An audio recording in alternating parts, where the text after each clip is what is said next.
वहीं कुरुक्षेत्र में ही देवकी मैया भगवान से वरदान मांगी। जो 6 पुत्र कंस ने देवकी की मार दिए थे, भगवान ने देवकी को वापस किया। यशोदा मैया से भी भगवान मिले। भगवान जब बहुत लगती है वृंदावन छोड़ करके मथुरा गए हुए थे तो 11 साल के थे। कुरुक्षेत्र में जब दोबारा यशोदा मैया से मिल रहे तो भगवान 100 साल के थे। गोदी में बैठा लिया, प्रेमास्त्र बह गया। कन्हैया आप कब मिलोगे? यशोदा मैया भी भगवान से वरदान मांगती हैं, कन्हैया तो छोटा सा वरदान मुझे भी दे दो। जब जब इस पृथ्वी पर मैं मां बन करके आऊं तब तब तुम मेरे पुत्र बन कर। कुरुक्षेत्र में सूर्य ग्रहण का अवसर समाप्त हुआ। सब लोग अपने अपने स्थान की ओर पधारे।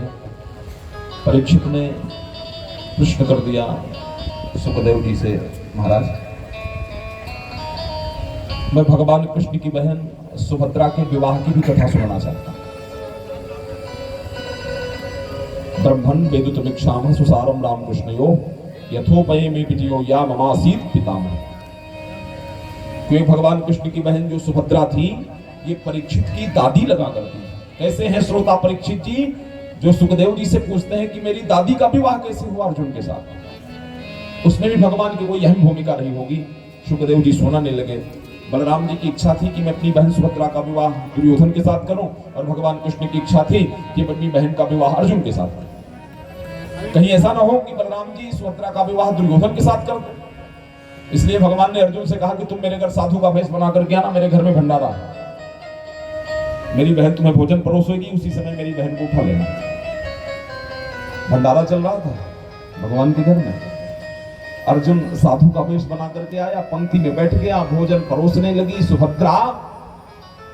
उसी समय अर्जुन सुभद्रा को उठा करके रथ में बैठा है, चल गए। हाहाकार मच गई। अर्जुन सुभद्रा को भगा ले गया, हरण कर ले गया। बलराम जी नाराज हो गए, अब मैं अर्जुन को छोड़ूंगा नहीं। बलराम जी का अस्त्र शस्त्र है हल और मूसल, हल में फंसा लेते, मूसल से कुचल डाला। हल और मूसल का स्मरण किया, कन्हैया पहुंच गया, दादा क्या हुआ? बलराम जी कहा, देखे नहीं तुम, हमारी बहन को अर्जुन भगा करके ले गया, हम अर्जुन को छोड़ूंगा नहीं।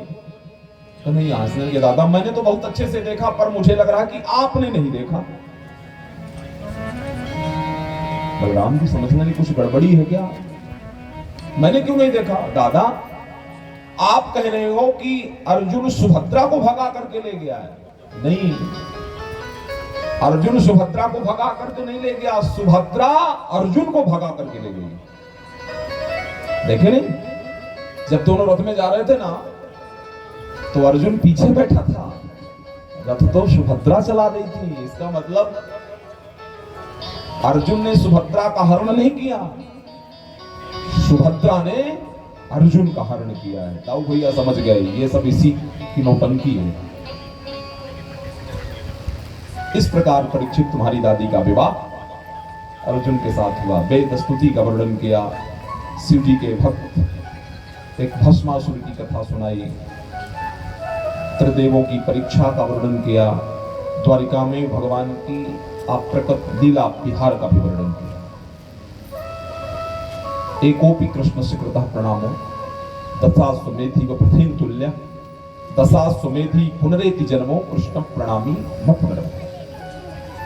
एक बार भगवान कृष्ण को प्रेम से किया गया प्रणाम 100 अश्वमेध यज्ञ के बराबर है। 100 अश्वमेध यज्ञ करने वाले का कभी दोबारा जन्म हो सकता है, लेकिन भगवान कृष्ण को प्रणाम करने वाले का फिर कभी दोबारा इस संसार में जन्म होने वाला नहीं है। माने एक बार ही भगवान कृष्ण के चरणों में प्रणाम करने से जो ये जन्म और मरण का चक्कर है छूट जाता है। ऐसे भगवान कृष्ण को इस 10वें स्कंध की कथा विश्राम के अवसर पर प्रणाम करते हैं, नमस्कार करते हैं। सुखदेव जी ने कहा, परीक्षित कृत्वा दैत्यवधं कृष्णः श्रामेण भूवतार्य भारत निविष्टं जनेन कलिं। अब कलयुग आने वाला है। कलयुग का आगमन जान भगवान अपने ही कुल के संहार करने की इच्छा करी।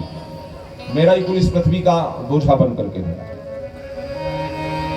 विप्रत वपुः चक्रव सुंदर सन्निवेशम कर्मांचलन भविष्य मंगलमाप्त कामा आस्थाय धाम रममाण उदार कीर्ति संघर्तमय क्षत कुलम स्थित कृत्य शेषा कर्माणि पुण्य निमहानि सुमंगलानि गायत्रि जगत कलिमला पहाराणि कृत्वा कालात्मना निवसता यदुदेव गेहे पिंडाडकम शमगमन मुनियों श्रेष्ठा।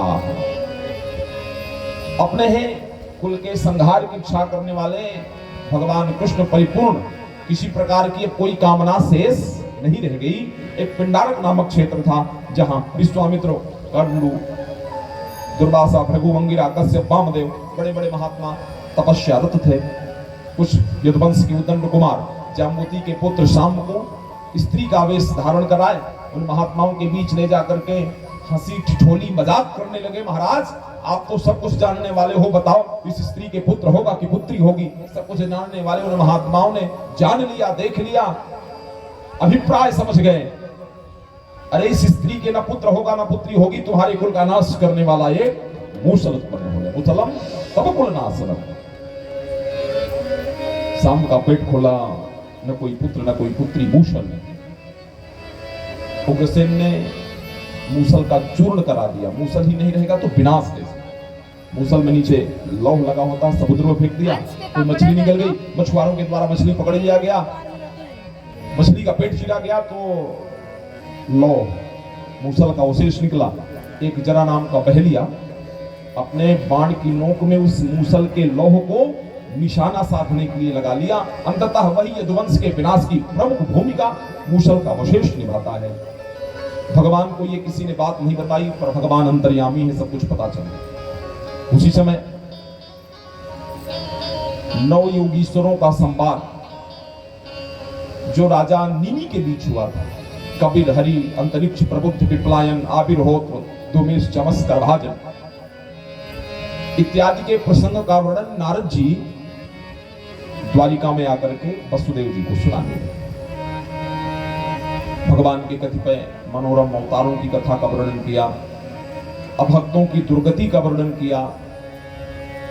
उद्धव और भगवान कृष्ण के संवाद में देवताओं ने आकर के भगवान की स्तुति करी। नताः स्मृते नाथ पदारविंदम। महाराज चलिए, अब यहाँ का कार्य पूर्ण हो गया। भगवान ने सबको आश्वासन दिया। उद्धव को एकांत में ले जाकर के 24 गुरुओं की कथा सुनाई। ये 24 गुरु कौन?